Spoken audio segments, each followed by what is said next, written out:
Hi, I'm Jarrad Brown, Australian Expat Advisor based here in Singapore. Thanks for tuning into my video today. What I want to share with you is 10 things that I wish someone had told me before I moved to Singapore. I hope you find them helpful. Let's dive right in.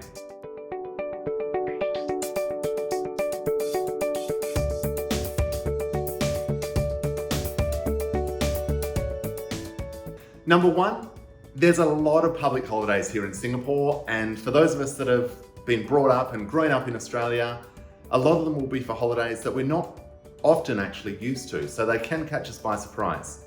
So what I would suggest is that mark them all in your calendar and plan a short trip. Singapore really is the gateway to the rest of the world. There's some great destinations, just a hop, skip and a jump away.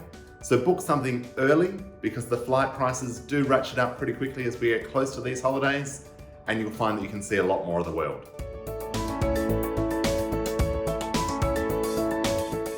The second thing that I wish I'd been told before I moved here is to know where to buy your meat, groceries, and of course your alcohol. Now, when I first moved here 8 years ago, it was very difficult to find a bargain on pretty much anything. A tub of Meadow Leaf butter was a good $6, $7, but now you can get access to most things for far more reasonable prices. Check out things like QB Foods, Foodie Marketplace for your meats. Check out a lot of the online wine stores. There's underground wines, there's pop-up, there's alcohol, there's celebrations. There's so many of them that you can check out, and you'll find some great deals on some really good Aussie wine. Likewise, there's a lot of different grocery stores these days. You've got Amazon Prime, you've got Redmart, they deliver to your door. So make sure you shop around because you'll find that you can actually save a lot of money just by shopping at the right places.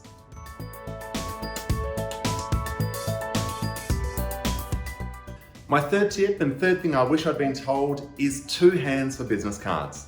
Now, this is particularly important if you are in a role or working in a business that deals with different nationalities. It's 2 hands, it's very formal. Singaporeans tend to treat their business cards with a lot of respect. So if you are doing business meetings with Singaporean, Chinese, other people from the region, always two hands for your business card when you give your card and when you receive their card. Very important, shows a bit of respect, a little bit of cultural awareness. My fourth insight is the public transport system here is amazing, but it's not just the MRT, the train system. The bus network is also simply one of the best in the world. If anyone has to wait more than 5 minutes for a bus or a train, everyone gets upset and there'll be more buses in the network next week. So when you're looking at where you want to live, you don't just need to be next to an MRT station. Check out the bus network as well, because you'll find you can get to most places pretty quickly without too much of a wait.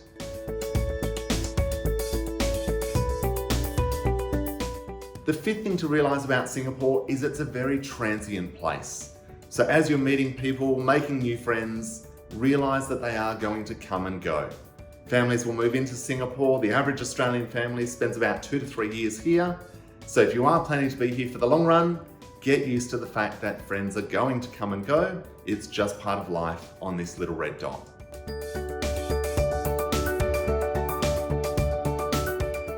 The next one, which may come as a little bit of a surprise, is that you don't actually need to throw out all of your winter clothes when you move to Singapore.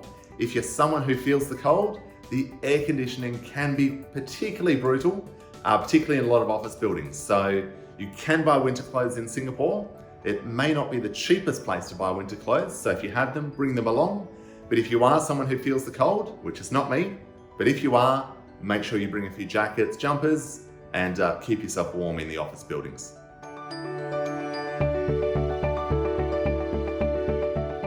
Tip number 7 is to find your local hawker centre. Now, this is the local cheap eateries where you can get a meal for $2, $3 that's going to fill you up for breakfast, lunch, and dinner. Also note that they all have hygiene ratings, which I believe goes from A through to E. I would suggest sticking with those A and B, particularly if you're not used to a lot of dining or street food in Asia. As the ratings go down or further through the alphabet, the hygiene standards get a lot worse. These are all publicly displayed. Check them out and you'll find you can get some great local food for very reasonable prices.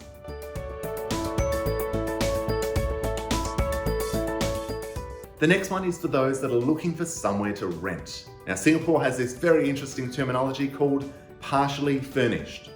Now, if you haven't lived in Singapore before, or most of Asia, partially furnished for most of us would mean that there is some furniture. Maybe a TV, maybe a dining table. In Singapore, it couldn't be further from the truth. Partially furnished means there's a washing machine typically, and maybe a dryer, a fridge, and light fittings. That's it. There is no couch, there is no TV, there's no dining table. If you need those things, that is called fully furnished. So make sure you ask the question. Don't just assume. If something is completely unfurnished, then be very aware of what that means and how much you're going to need to bring into the place.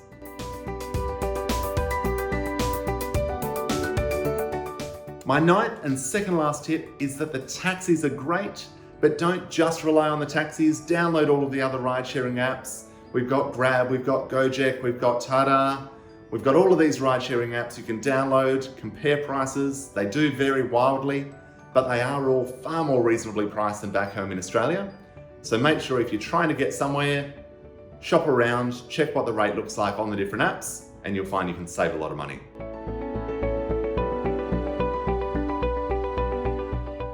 And my 10th and final tip for you is that it rains here, and it rains a lot, and it comes out of nowhere. Singapore is not a place that is completely covered. So if you are going to be out and about for a fair chunk of the day, bring an umbrella or be prepared to run, because it will come down quickly. The buildings are tall and you will get wet. I hope you find these insights useful. I hope they shed a little bit of light on what life could look like for you in Singapore. If you have some tips you'd like to share, drop them in the comments. I've also included a link here to my relocation guide to Singapore. So if you're thinking about moving from Australia to Singapore, make sure you download a copy. It'll give you a lot more insight than I've given you today.